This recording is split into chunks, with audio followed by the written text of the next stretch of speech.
A few years ago, I tested the stability of lift-off canopies by lifting my last canopy off the back of the car, pushing it around and seeing if it would fall over. Very scientific test. Thankfully, it did not fall over. That canopy was actually really solid on its feet. But times have changed and the canopy behind me right now is quite a bit different.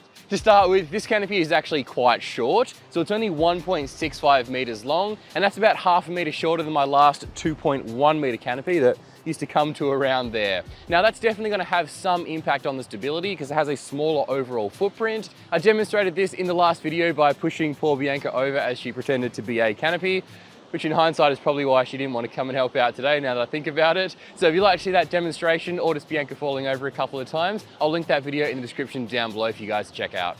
The second difference is that this canopy has a lot of extra weight on the back. So we've got a 285/70 R17 mud tire, or 33 inch. We've got a ladder in the center here. It is aluminium, but it's still adding a little bit of weight there. And we have a 20 litre jerry can in a jerry can holder.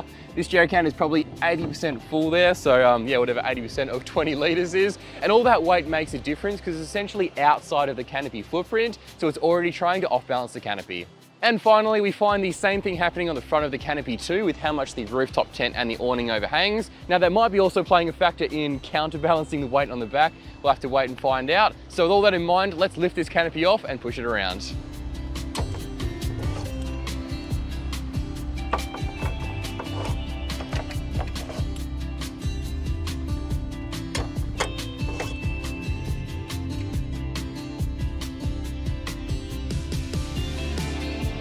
Here's a bit of a tip. If you are planning on lifting your canopy off at camp, pack the handle. I've completely forgotten to bring the windy handle to lift the canopy off, but thankfully I do have a 19mm spanner which will still get the job done. It's going to take a lot more time.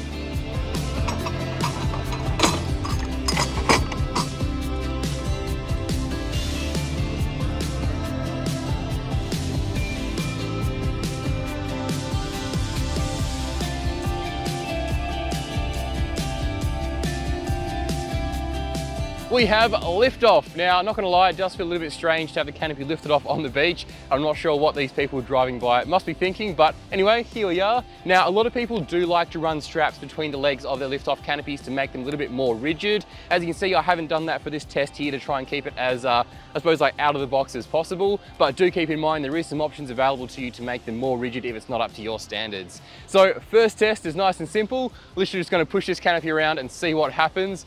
And I've got to admit, I'm a little bit nervous because I've never actually done this before with this particular canopy. And I'm kind of in the middle of nowhere, so it's going to be interesting if it goes wrong, but let's see what happens. We'll start with side to side, which should be the more stable of the two directions because it is wider than it is long, and we don't have any overhang on the side to side. So let's see how we go. That's actually really impressive. To be honest, it actually feels quite similar to the old 2.1 meter canopy. And I wonder if that's because the weight is similar. It weighs 520 kilos overall. Yeah, I don't have any concerns whatsoever about that. And I'm giving that a fair shove as well. And also when I'm rocking it, it's sort of like building up that momentum with every rock, and it's still staying pretty firm. Yeah, I am very happy with that. So let's move on to back to front. So to be honest, I'm a little bit more nervous in this direction because it is shorter overall than it is wide, and we have all these accessories on the back and the overhang on the front like I was mentioning earlier. But a test is a test, so let's see what happens. Okay, I can definitely feel more movement forwards and backwards, but I don't feel like there's any risk of it falling over, but it definitely is a little bit, like there's a lot more movement you can probably see in rocking it backwards and forwards. I'm still putting a fair bit of force into it, but there's a lot more movement and it's making some creaking noises, which I'm not loving, but it still feels pretty stable. So you've got to be happy with that. You know what? Here's a test I probably shouldn't do, and it's probably a bit stupid. But I'm going to fold this ladder down. And I'm going to try climbing up on it because essentially like this weight is all overhanging. So if anything's going to make it fall over, it's going to be this. I'm very nervous now, but let's see how we go.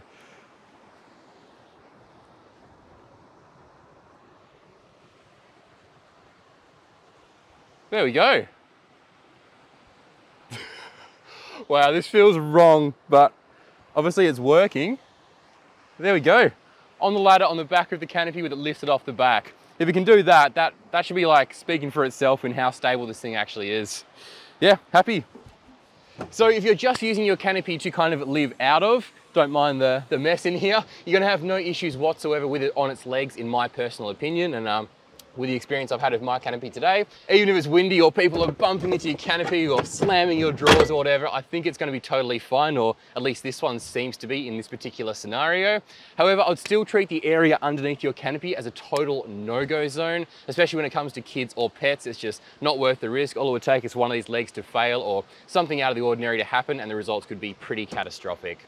Another advantage to Liftoff canopies is you can actually wind them up and down to get them nice and level on wonky surfaces. Me and Bianca used to do that a lot with the last canopy setup. We'd park it on a bit of a hill, wind it nice and level, and away we go. And number two, you can actually lower the whole setup down to a more accessible height. So don't tell Bianca all these years I've been making her use a stool to reach the kitchen bench when I could have just been winding the whole setup down. So that's all well and good for living out of the canopy, but what about sleeping up top in the rooftop tent? Let's find out.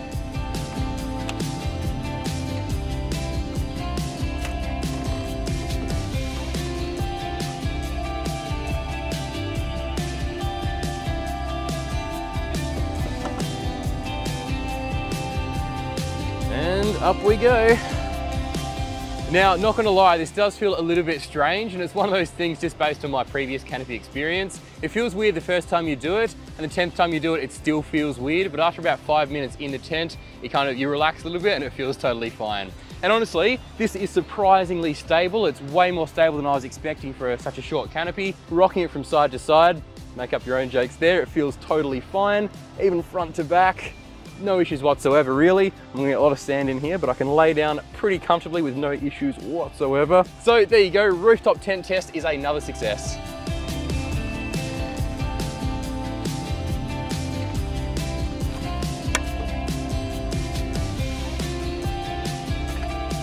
Okay, because I'm feeling quite confident with its stability and because I reckon it's gonna make a pretty cool thumbnail picture, we're gonna do one last test. I'm gonna climb back up that ladder and stand on the roof of the tent.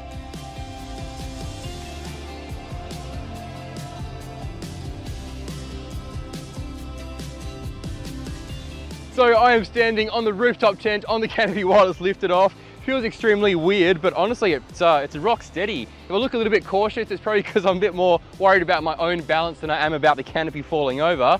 So very, very happy with that. It's very hot, so I wouldn't recommend doing it on a regular basis, if at all, but yeah, pretty happy. Now, whether or not you would lift your canopy setup off while you're at camp is another question entirely, and it's just gonna come down to your style of camping. For me and Bianca, we've never really felt the urge to lift this particular setup off because we're always moving around every night or two, so it just doesn't make sense for us to essentially create a bit of a home base. However, if you're staying somewhere like a caravan park for a couple of weeks at a time, a place like Coral Bay, for example, and you want to be able to duck in and out to the various beaches without packing your entire camping setup away every single time, then the legs are a great option. You do also have to factor in the extra space they take up and the weight though. So these legs are about 15 kilos each, so you're pushing your whole setup 60 kilos closer to GBM.